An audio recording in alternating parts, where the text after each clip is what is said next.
Chills. Woo! Woo!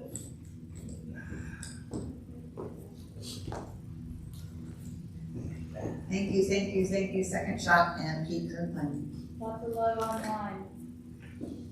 Lots of love online, Pete. Yes. So for the next 2 Sundays, we are going to talk about the 4 kingdoms of consciousness. And I decided to split them up because I have talked about them all in one Sunday. And I don't think you do it justice when you do that because there's a lot of meat to these kingdoms of consciousness. And one thing to remember is all of us go through all 4 kingdoms all the time. The delight, if you will, I don't think delight's the right word. The mastery, if you will, is to figure out which kingdom you're spending most of your time in. And so there is the to me, kingdom 1, the by me, kingdom 2, the through me, which is kingdom 3, and then as me, as kingdom 4. So today we're going to talk about to me and by me. And I have some quotes I want to share with you before I actually get into the message itself. From Creative Mind. We must turn from all human thought and experience. We are not downtrodden, depraved, and miserable sinners, born in sin and conceived in inequity and shame, some to go to heaven and some to hell, all to the eternal glory of God. This is a lie. It always was and always will be. But as long as we believe in a lie, it seems to be present with us. In The Power of the Subconscious Mind by Joseph Murphy, when man understands the creative law of his own mind, he ceases to blame other people and conditions for making or marring his life. He knows that his own thoughts and feelings create his destiny.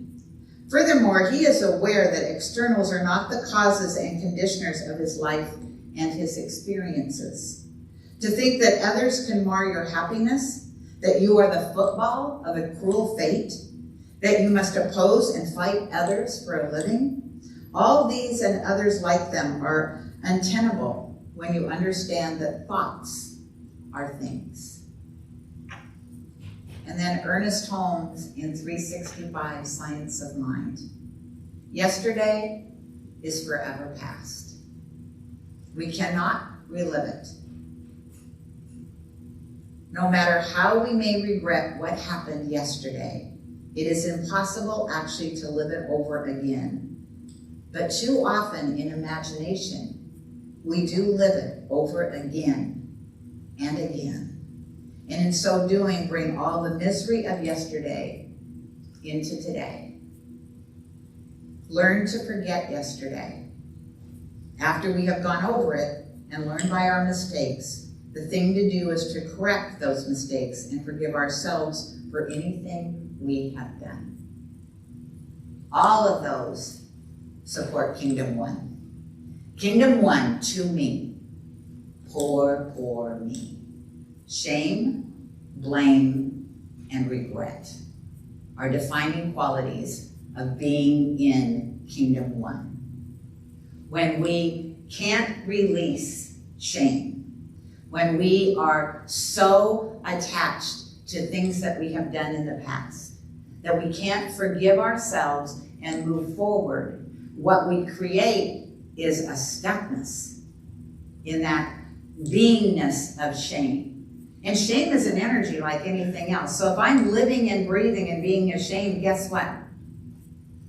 I'm going to attract more things to be ashamed of in my life. And so shame is something that we're taught, I believe. We learn from our parents, who learned it from their parents, and so on and so on. It's a human condition. You wonder why. Yes, honey? Okay. Excuse me just a minute. The sound guy doesn't like the necklace. Sorry about that. I didn't hear it this time, but last time I wore a necklace, I heard it ticking. So, to let that go, how do we move on from shame? Well, one of the things you absolutely can do is when you feel shame is if it's about something that you've done, you can make amends, right? You can go to the person or people and say, gee, I am so sorry that I did this. You can make a promise to yourself that going forward, from this day forward, I won't do that anymore. There is a practice in Ask and It Is Given that I love, because remember, what we resist persists, right? And so for a lot of us that have had, I don't know, let's call them checkered past, shall we? Or a lot of fun, whatever you want to call it. But some things that we probably don't want posted on Facebook. Thank God there wasn't a Facebook when I was growing up. Yeah, I see you, Ray. Yeah. So, in knowing that, the practice was, because I used to think, I just won't look at that. That never happened. And the more I said it never happened, the more the memory would just be there. And so in Ask and It Is Given, she said, pull that memory right out in front of you and acknowledge it. Yep. Wow. Why would I do that? But I did. And thank you for letting me review that, because now I get to look at who I am today and go, whoa, I have changed so much. I don't even actually recognize the person that did those things. And when you start to do that and honor who you are now, you start to move past the shame. Another thing that we tend to do when we're living in Kingdom 1 is we like to blame other people. Nothing's our fault. Are you kidding me? It's got to be my boss, my parents, the love of my life, the band, the God, whomever, practitioners. It's everybody else's fault. Like we're living in some kind of perfect little bubble where we don't do anything wrong ever. It's all of you. Remember that saying, if you're pointing a finger up, guess how many are pointing back at you? But we want to blame others because we want to make sense of things. It is easy in the science of mind philosophy. We say, take responsibility for your life. We love doing that when our life is working. The minute our life goes off the rails, I don't know about you, I'm looking for somebody, anybody that is responsible. And then I have mirrors in my house. And then I walk by one of those mirrors and go, oh, there she is. That's the person. However, in Kingdom 1 consciousness, we can't see that. We don't want to take responsibility for our life. Reverend Susie used to always say to people on Sunday, she was my very first minister, you're going to love this philosophy. You get to be 100% responsibility for your life. You're going to love that. And you're going to hate this philosophy because you're going to take 100% responsibility for your life. So you're going to have to quit blaming other people. It's your life. It is your life. You're designing it all the time. All the time. And then regret. The shoulda, woulda, coulda. That will kill you and keep you stuck. If you should have done it, guess what? You would have. Right? Or you can now. I love that. And Paul repeated it to some guy at work, not about a tree, but still, the saying is, the best time to have planted a tree was 20 years ago. The next best time to plant a tree? Today. So if you've been doing something in your life or not doing something in your life, whichever, rather than regret it, start doing it today. I absolutely love the experiences I have had as a pulpit minister. I did not go to ministerial school to be a pulpit minister. I wanted to write about this philosophy. I wanted to talk about this philosophy. I wanted to travel and have groups and teach. And then I spoke at a center that had 350 people, and I was like, oh, this is fun. I could do this. But see, I never sat with the fact, but was that your soul's calling? Was that really what your soul was called to when you were called to be a minister?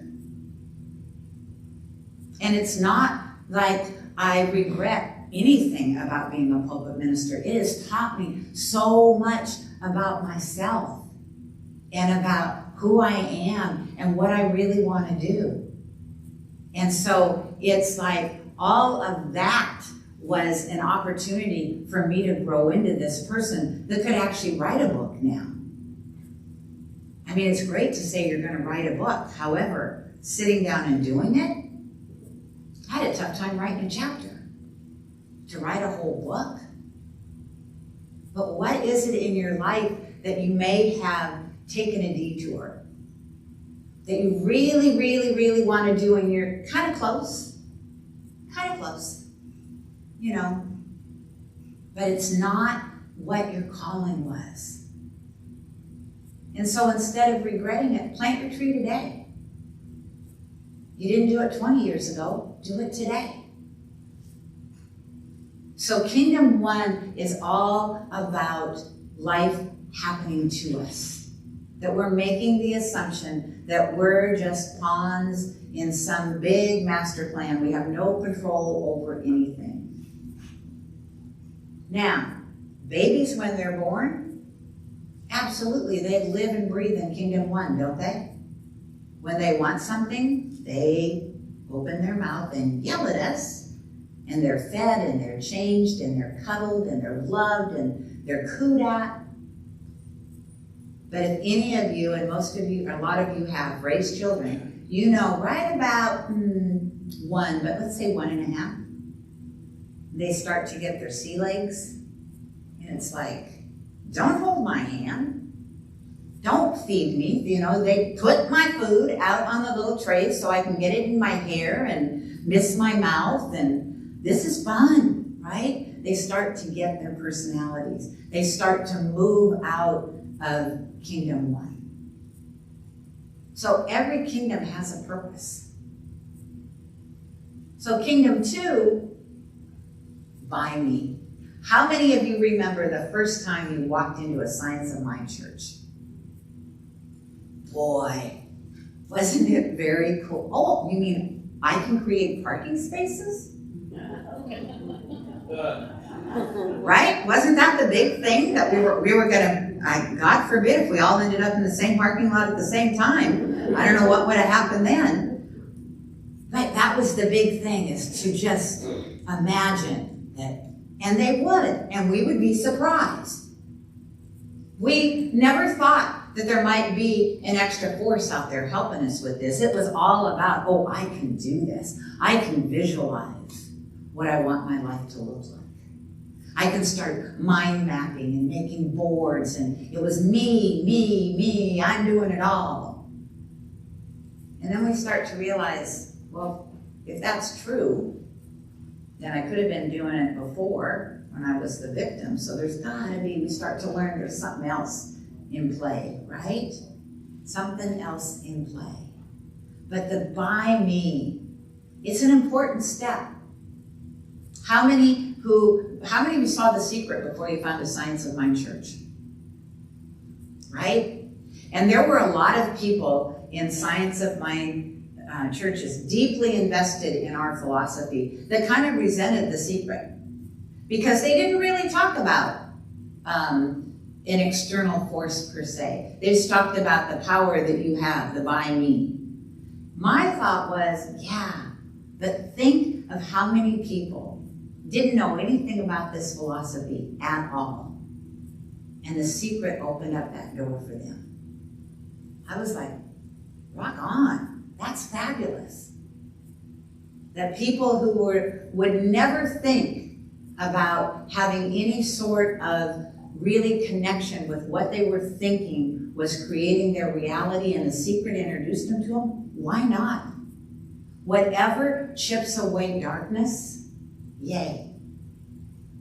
Yay. And so Kingdom 1 and 2 serve their purposes. And remember I said that we go in and out of all of these kingdoms all the time, and to remember when you're in a kingdom, like, oh, that's interesting. Wonder what popped me into here, especially when you're in Kingdoms 1 and 2, because I like to think I know better than to be there. However, I will share with you a story that happened recently, like Saturday. So we moved out of our house in Kent. It sold, and we packed up the truck. And the first thing that happened was, as we're packing up the truck, I think on Friday we were told, oops, sorry, the house has closed, but the funding isn't going to happen until Monday.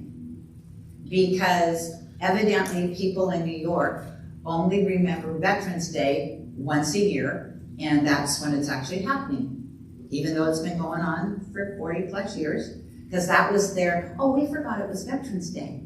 And so that's a day off, so everything got pushed out a week. So we're like, okay, So we could drive, our intent was take the truck, drive down, unload it, spend the night, leave the truck, drive back, boom. Well, the owner of the house, because he still owns it, was like, yeah, I'm not comfortable with you moving into the house until I have my money. Okay, so what's plan 2? Now, as this is all going on, and we're thinking about what plan 2 is, all of a sudden, I hear, the truck's not big enough. And I'm like, what? Yeah, the truck's not big enough for everything. Now, I will tell you that Gail, I'm going to say 20 years ago, but let's be honest, Gail, probably 10 years ago, if somebody had said, the truck's not big enough, I would have gone into a rampage of, what do you mean? How could you not get a truck? Have any of you ever been there? Why would you get a truck that's not big enough? What is wrong with you? You know how much stuff we have. La, la, la, la, la. What I said was, when I found out, what is it with you not getting a big enough truck for us to move? Because this happened in Santa Fe.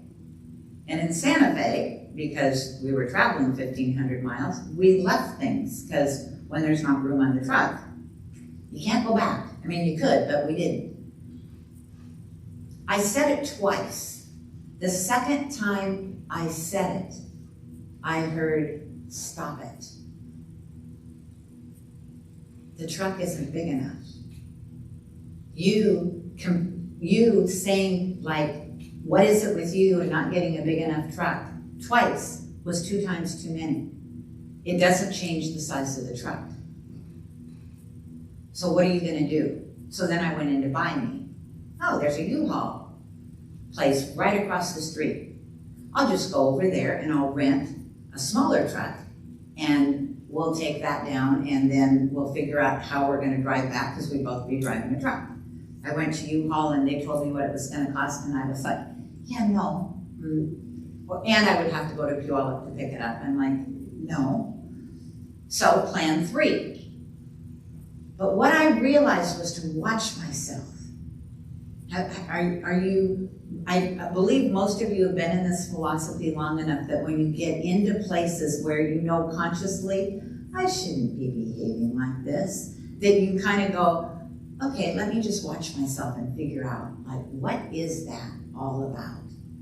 I know I have a friend that I pray with, and we talk about that all the time, that she has the same thing. When she wants to respond a certain way, it's like she just kind of rises above that in consciousness and goes, huh, I wonder what that's about.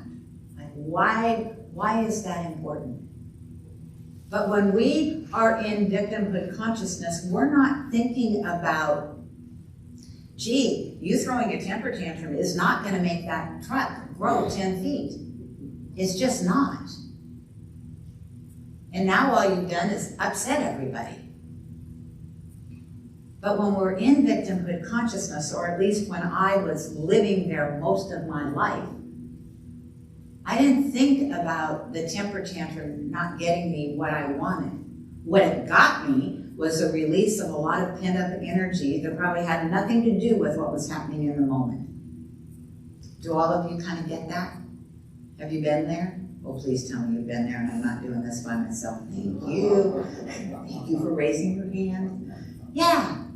I mean, when we're there, we're there. And the brilliance of us being human, and the more we dig into this philosophy, if you will, the more we start to embody what it teaches, the more we're going to be able to go into Kingdom 1 and go, whoa, this is interesting. I wonder why I think this is important. I was given, in a class that I was taking, the instructor said, she asks herself, because it's all about feeling safe. If we feel safe, we don't spend probably very much time at all in Kingdoms 1 and 2. If we feel safe. And so when she starts to react to something, she will say to herself, what is it about this situation right now that I'm not feeling safe? That I don't feel safe? Which is what we would say is, why are we in fear? What is it that we are fearing that makes us want to react to something truly that we have no control of? Because when you look at life, what do you have control over? Not a lot. That's the magic of living in life. And so to move from 1 to 2 is to start to really invest your time and your talent into this community and into these teachings. It's like the gateway to a, oh my God, life, right? Because when you start to understand that, yes, you have the power to create a parking space, you start to realize, wait a minute, I have the power to create a life that really works for me. That really works for me. I'm going to listen to that still small voice within. And when it says, I want to be at the ocean, instead of going, I don't know who the heck said that, but that ain't going to happen. Listening and going, wow, I do want to be at the ocean. How do I make that happen in my life? And then as I claim what my soul and I desire, watching things collapse so that that happens easily and effortlessly. With life situations that make you go, huh. So for instance, we got, poor Kim Boyden, she's letting us live in her house. And I finally had to tell her, oh, Kim, I'm so glad you're not here. Because if you know Kim, she has a beautiful home. Really, everything is in its place. And it doesn't look that way right now. Especially after I moved, part of a truckload into her garage and her living room. And she laughed and she understood. So you don't have to call her and tell her, because I already did. But it's amazing to go, okay, so we're going to do that. We get up Tuesday, because now, it was going to close on Monday, so we'll get down there at 8 o'clock in the morning on Tuesday, which means you get up at 4, you go pick up the truck, you go to Starbucks, you hit the road. We got there at 8 o'clock in the morning. Still, the funds weren't there. So then, I could have thrown a temper tantrum about that, and instead, we found a really cool coffee shop in Astoria. So remember, it's about choices, right? It's about events that happen in your life all the time. Everybody's life. We're going to have events in our life all the time. It is not ever going to stop. You can call them divorce, you can call it marriage, you can call it moving, you can call it whatever you want to call it. Waking up in the morning is an event. You are going to have events. Your spiritual growth is really going to be triggered by how you respond to that event. And then how you respond is going to decide the outcome. How many of you knew that Pete and Glee had COVID? Yeah. And yet, when you talk to Pete about it, it's not from a place of poor, pitiful me. It's from a place of, thank you, God, we pulled through this. It's how we respond to life. That's what makes up our life. And so we're going to talk about Kingdoms 3 and 4 next week. I promise you, most of you probably spend a good amount of time in Kingdoms 3 and 4. However, if you're like me, you'll have an opportunity to dip back into 1 and 2. Just recognize when you're there. Maybe make a joke. Maybe laugh at yourself. Maybe call a friend and say, whoa, let me share this with you. Because it's all life. And the kingdoms of consciousness are just a way that we get to move in through it. If you go back to what Christine read this morning by Ernest Holmes, who is the founder of what we teach here, we get to choose our conscious mind, our subconscious mind. Our subconscious mind is like the law. It's saying yes to everything that you decide is how life is. It is saying yes. It is sending out that vibration. And that's what you get to see. So, what do you want in life? Do you want to spend your life in Kingdoms 1 and 2? If not, come back next week. We'll talk about Kingdoms 3 and 4. Let's pray. I love, love, love the song that keeps saying, Mother, Father, God, there's a healing going on. It gives me goosebumps just to say that, to know that, to be that. Because you're all of that. Everything God is, you already are. You don't have to go looking. You don't have to do anything except possibly open up to the possibility that everything God is, the power, the presence, the love, the compassion, the intelligence, the wisdom is you. It's you. And the more that you own that, the more you become that, the more you start to truly move from Kingdoms 1 and 2 into Kingdoms 3 and 4 on a regular basis. And when your 2-year-old wants to go back to Kingdom 1, it's Kingdoms 3 and 4 that are the observer. To just watch and see how deep is that going to go. And so what I know for myself is what I know for each of you. That we love life. That we're here for a purpose, every single one of us. That essence, that power, that presence doesn't make mistakes. So nobody here is a mistake. You are God informed. You decide. Individually, you get to decide how you use that. Do you use it for the good of your life or not? It truly is up to you. And so what I know right here and right now, as I claim for myself and for all people everywhere, Mother, Father, God, there's a healing going on in each and every one of us, a revealing to ourselves about ourselves of who we are and why we're here. That's what we teach. That's who we are.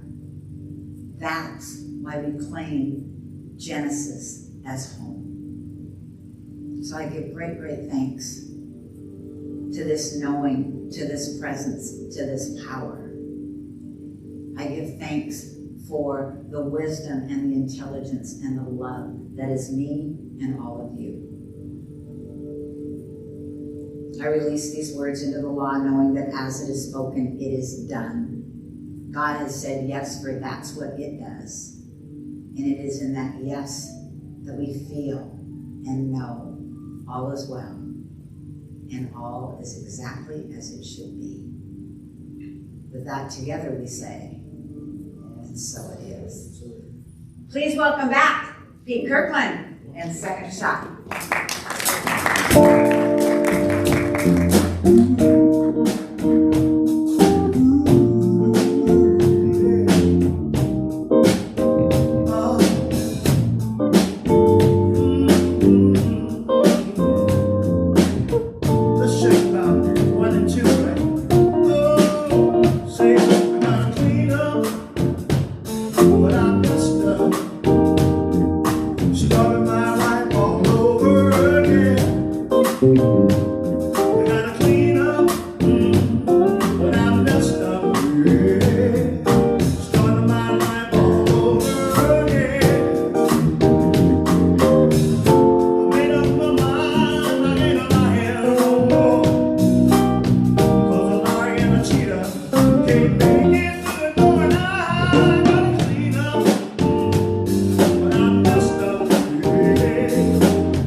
We have to do better.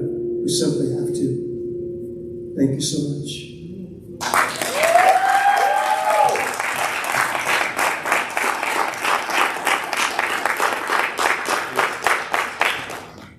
Pete Kirkland in second shot.